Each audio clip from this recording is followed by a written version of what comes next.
तो आज हम देखेंगे वो देखेंगे किस तरीके से आप पीएचपी के अंदर अपने पास इमेज यानी इमेज के साथ जो रिकॉर्ड आपने इंसर्ट करवाया हुआ है आप उसको किस तरीके से अपडेट कर रहे होंगे। ठीक है।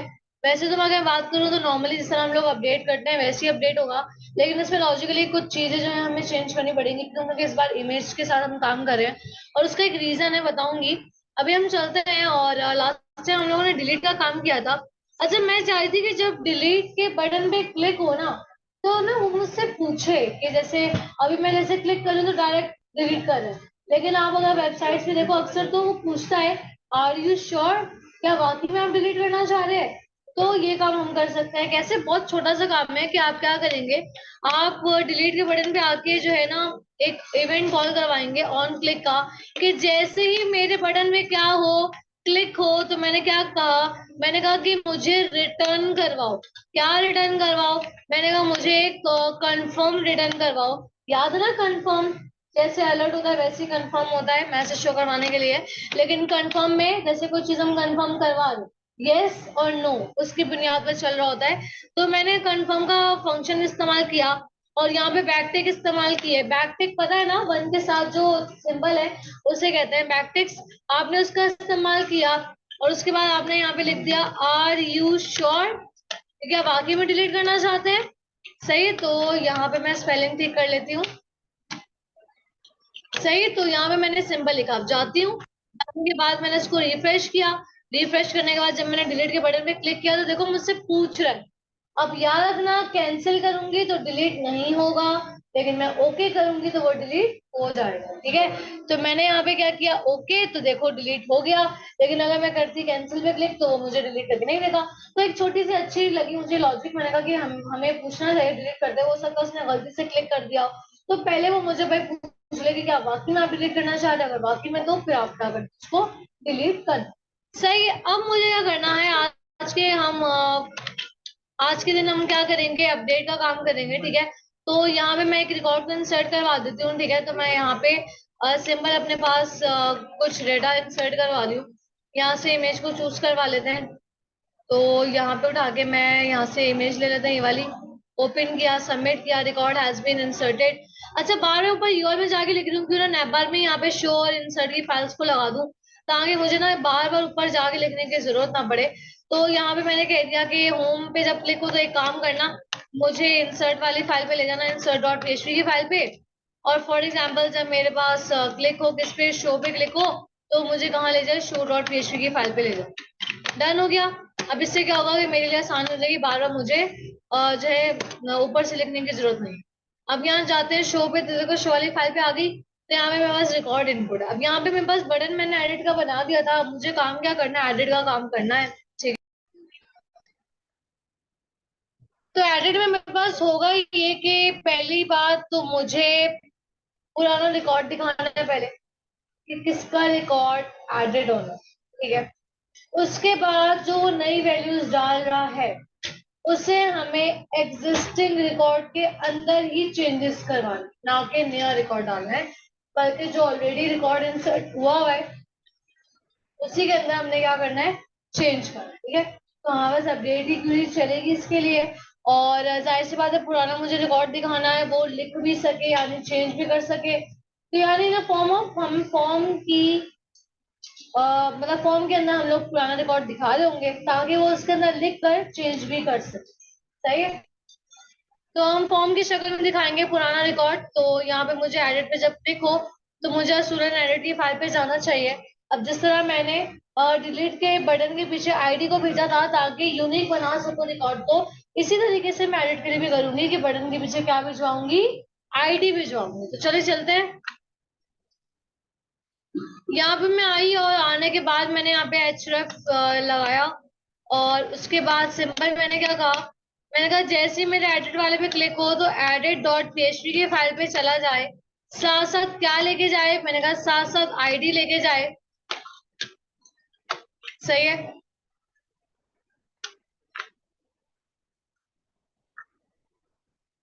अब जाते हैं जरा चेक करते हैं।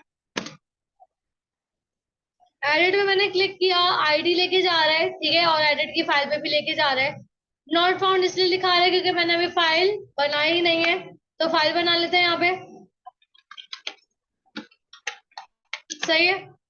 अब यहाँ पे होना क्या चाहिए असूलन, जाहिर सी बात है फॉर्म आ रहा है, फॉर्म में हम पुराना डेटा दिखाएंगे। तो जब फॉर्म आ रहा है तो जाहिर सी बात है जो हमने इंसर्ट की बारी यूज किया था वही फॉर्मेट में यूज कर रही हूँ एडिट की बारी भी। तो मैं ये काम कर सकती हूँ कि मेरे पास जो मैंने इंसर्ट की बारी फॉर्म यूज किया था उसी को मैं उठा के यहाँ पे कर दूंगी। लॉजिकली काम सारा वही हो रहा होगा कि इनपुट से वैल्यू निकालो और डेटाबेस के अंदर भेजो। तो सर हमने इंसर्ट की क्वेरी लगाई थी कि रिकॉर्ड नया जा रहा था, लेकिन बस इस बार क्या हो जाएगा, इंसर्ट की जगह अपडेट की क्वेरी लग जाएगी, सही है। तो मैंने क्या किया, इंसर्ट वाला जितना काम था मैंने यहाँ से कॉपी किया, कॉपी करने के बाद में आई एडिट की फाइल में और एडिट फाइल के अंदर आके मैंने पेस्ट कर दिया।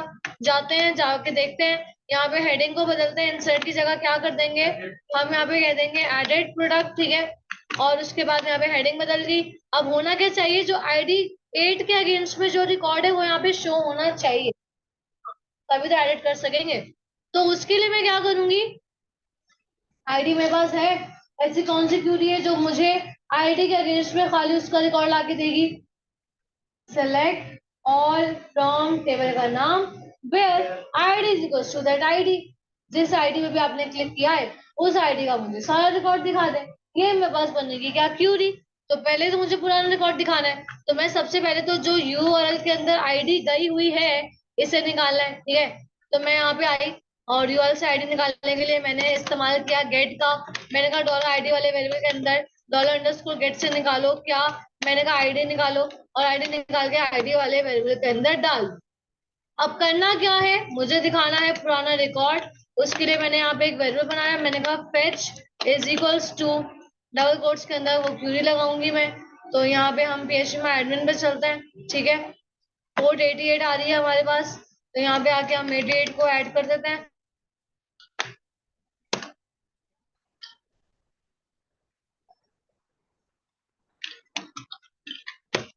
सही है। अब यहाँ पे आते हैं नीचे, ये रहा मेरे पास डेटाबेस और यहाँ पे आने के बाद टेबल के अंदर आने के बाद ये रही हमारे पास क्यूरी। मैंने इसे की कॉपी, कॉपी करने के बाद आते हैं कोडिंग में, आगे पेस्ट कर देते हैं। उसके बाद इस क्यूरी को मुझे क्या देना है, अच्छा मैंने आगे कंडीशन नहीं दी, मैंने कहा ऐसे प्रोडक्ट लेकर आओ है जिसकी आईडी बराबर है उस आईडी के जो मेरे पास यूआरएल से आई है, डन। और अब इस मुझे क्यूरी को क्या देना है, कनेक्शन देना है। तो मैंने इस क्यूरी को क्या दिया, मैंने कहा माई एसक्यूएल अंडरस्कोर क्यूरी के इस क्यूरी को क्या दो, कनेक्शन दो डॉलर कॉन और डॉलर क्यूरी। अच्छा फेच, फेच के अंदर मैंने क्यूरी रखी तो डॉलर फेच पास करवा दिया मैंने। अब अगेन वही वाली बात, पूरा रिकॉर्ड एक ही वेरिएबल में मुझे क्या करना है, हर वैल्यू को हर अलग अलग इनपुट्स में दिखाना है, चंक्स में तोड़ना है। तोड़ने के लिए उसको एसोसिएटिव एरे में कन्वर्ट करना पड़ेगा। तो मैंने क्या किया, मैंने एक और वेरिएबल बनाया, मैंने कहा dollar row is equals to, मैंने कह दिया my SQL I underscore fetch S of और एसोसिएटिव एरे में मैंने इसको कन्वर्ट करवाया किससे, डॉलर RES वाली डेटा को, डन। अब डेटा सारा कन्वर्ट हो चुका है, ठीक है। अब सारा डेटा मेरे रॉ वाले वेरिएबल में मैंने कॉपी किया, मुझे फॉर्म के अंदर दिखाना था। देखो अभी तक इसके अंदर कुछ भी नहीं हुआ, सही है। अभी तक इसमें कुछ भी नहीं हुआ क्योंकि मैंने वैल्यूज अभी तक शो नहीं करवाई। आओ जरा वैल्यू शो करवाते हैं। इनपुट पे आई मैं, यहाँ पे मैंने वैल्यू का एट्रीब्यूट इस्तेमाल किया, PHP के टैग ओपन किए, क्लोज किए, इको करवाया किससे, मैंने कहा डॉलर रॉ वाले वेरिएबल से निकालो क्या, ये किस इनपुट का है, कौन सा इनपुट है, नेम वाला। तो मैंने यहाँ पे नेम लिख दिया। मैंने कहा यहाँ पे जो भी इस आईडी के अगेंस्ट में नेम है डेटाबेस में वो दिखा दो। उसके बाद यहाँ पे क्या दिखा देंगे हम लोग, डिस्क्रिप्शन दिखा देंगे। तो डिस्क्रिप्शन का नाम मैंने कॉलम का क्या रखा था, डिस्क्रिप्शन शॉर्ट में रखा हुआ था। तो ये किसका इनपुट है, ये मेरे पास इनपुट है प्राइस का। तो मेरे पास प्राइस का, प्राइस के लिए प्राइस वाला कॉलम था डेटाबेस में। और क्वांटिटी के लिए यहाँ पे हम क्वांटिटी दिखा देंगे जो मैंने QTY रखा था। और इमेज तो जाहिर सी बात है मैं इनपुट में तो दिखा नहीं सकती, इनपुट में शो होगी नहीं, तो वो किस में होगी, मेरे पास इमेज वाले टैग के अंदर। तो मैंने इमेज का टैग लगाया। मैंने सबसे पहले कहा कि आपको मिलेगा अपलोड्स का फोल्डर, उसके अंदर आपको मिलेगी वो इमेज। तो यहाँ पर मैं सिंपल इस तरीके से यहाँ पे मैंने उसको प्रिंट करवा दिया नाम को, ठीक है। और इसको एक हाइट भी दे देते हैं कि ज्यादा बड़ी हाइट ना आए। हाइट तकरीबन आए 100 पिक्सल की, डन। और इमेज की क्या आई थी, इमेज। अब जाके देखते हैं, रिफ्रेश करते हैं इसको, तो देखो सारा पुराना डेटा आ गया। टी शर्ट आ गया, ब्लू कलर आ गया, प्राइस आ गई, क्वांटिटी आ गई, इमेज आ गई, सही है, और बटन वगैरह मेरा वैसा आ रहा। अब मुझे करना क्या है, फॉर एग्जाम्पल अब कोई भी यहाँ पे रिकॉर्ड के अंदर चेंजेस करे, मान लो यहाँ पे उसने टी शर्ट का ऐसे टी शर्ट लिख दिया, या टी शर्ट ऐसे लिख दिया, टी शर्ट एडिडास लिख दिया, ठीक है, वट कुछ भी चेंजेस कर दी। और जैसे ही वो सबमिट पे क्लिक करे, रिकॉर्ड क्या हो जाना चाहिए, अपडेट हो जाना चाहिए, सही है। मेरे पास सारा काम हुआ हुआ है, क्यों, क्योंकि इंसर्ट की बात भी यही हो रहा था, वैल्यूज इनपुट से निकालो, डेटाबेस में भेजो। उसका फर्क कितना था, इंसर्ट की क्यूरी थी, अब क्या होगी, अपडेट की क्यूरी लगेगी। तो मैं यहाँ से जाती हूँ और अपडेट की क्यूरी ले लेती हूँ। एसक्यूएल में आई, अपडेट में आई, मैंने यहाँ से अपडेट की क्यूरी को कॉपी किया। ऊपर जाते हैं जहाँ पे मेरे पास इंसर्ट की लगी हुई है, यहाँ पे जाके मैं किसकी क्यूरी लगा दूंगी, अपडेट की क्यूरी लगा दूंगी। आईडी को मुझे अपडेट नहीं करवाना, आईडी का कॉलम रिमूव कर दिया। बाकी चीजों को सही कर लेते हैं। नेम वाले कॉलम में कौन सी वैल्यू जाएगी, जो डॉलर नेम वाले वेरिएबल में है। डिस्क्रिप्शन में कौन सी वैल्यू जाएगी, जो डॉलर डिस्क्रिप्शन वाले वेरिएबल में है। सो ऑन, इसी तरीके से सारी वैल्यूज को इनपुट करवा देते हैं। क्वांटिटी में क्या जाएगी, डॉलर क्यूटीवाई वाली वैल्यू जाएगी। डॉलर क्यूटीवाई वाले वेरिएबल में कौन सी वैल्यू है, जो क्वांटिटी वाले इनपुट में है, ठीक है, यानी इनपुट से वैल्यू निकालकर हम कॉलम्स में भिजवा रहे हैं। अब यहाँ पे कंडीशन लग जाएगी, उसी का रिकॉर्ड अपडेट करना, वेयर जहाँ पे आईडी बराबर हो उसी आईडी के जिस पर क्लिक हुआ है, दैट्स ऑल। यहाँ पे मैसेज बदलवा देते हैं, record has been updated, done हो गई मेरी कहानी। जाते हैं वापस, यहाँ पे आते हैं, रिफ्रेश करते हैं, मैंने यहाँ पे ऐड करवा दिया एडिडास, और जैसे ही सबमिट पे क्लिक किया, क्या लिखा है, रिकॉर्ड हैज बीन अपडेटेड। जाके अच्छा एक काम करते हैं, अपडेट करवाने के बाद इसको अगेन शो वाली फाइल में भिजवा देते हैं। मैंने कहा विंडो डॉट लोकेशन डॉट एचरेफ, ठीक है, और इज इक्वल्स टू, यहाँ पे मैंने भिजवा दिया शो डॉट php वाली फाइल पे भिजवा दिया, डन। तो यहाँ पे रिकॉर्ड हैज बीन अपडेटेड, और जाते हैं तो देखो मुझे शो वाले फाइल में भी भेज दिया, रिकॉर्ड अपडेट हो गया। लेकिन एक चीज हो गई, उसने इमेज को गायब कर दिया।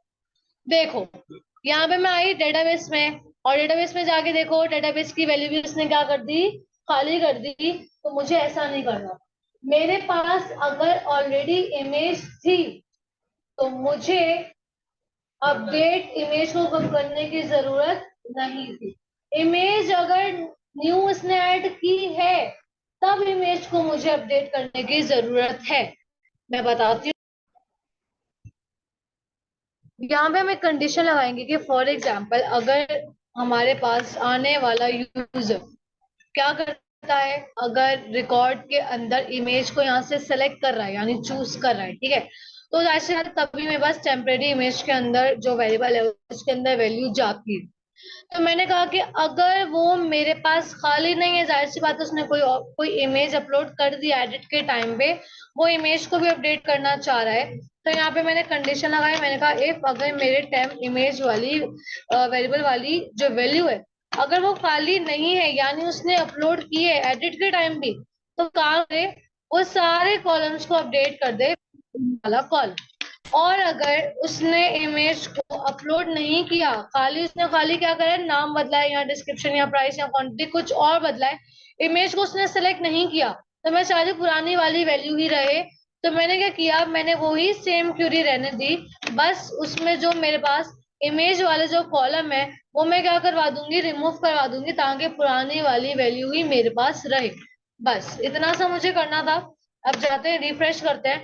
अब पहली बार में मैं खाली क्या कर रही हूँ, मैं यहाँ से सिर्फ और सिर्फ अपना प्रोडक्ट का जो नाम है खाली उसमें चेंजेस कर रही हूँ, और मैंने जैसे ही इसको सबमिट किया तो रिकॉर्ड हैज बीन अपडेटेड। अब मेरी इमेज को कोई इफेक्ट नहीं पड़ा, जैसे कि पहले इफेक्ट पड़ा था कि वो इमेज को क्या कर रहा था, डिलीट कर रहा था, कि जबकि मैं इमेज को कुछ भी नहीं कर रही थी। लेकिन अब मैं खाली इमेज को अगर सेलेक्ट करवा के करूँ तो अब मेरे पास जो इमेज है वो खाली जो है अपडेट हो रही होगी।